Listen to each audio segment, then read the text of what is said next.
Visa নীতিতে পরিবর্তন এনে বড় সুখবর দিল মধ্যপ্রাচ্যের দেশ ওমান। পর্যটন খাতকে আরও গতিশীল করতে নতুন ভিসা নীতি চালু করেছে দেশটি। এখন থেকে নির্ধারিত দেশের নাগরিকরা 14 দিনের পর্যটন ভিসা পাবেন।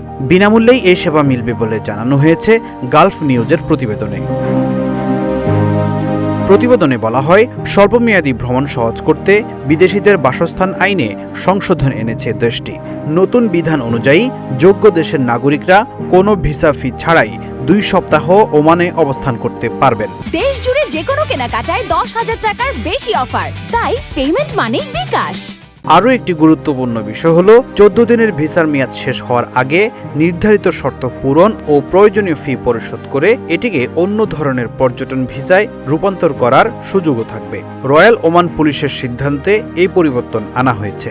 সরকারি গেজেটে প্রকাশের পরদিন থেকেই নতুন নিয়ম কার্যকর হয়েছে। তবে এখনও কোন কোন দেশের নাগরিকরা এই সুবিধা পাবেন সেই তালিকা প্রকাশ করা হয়নি।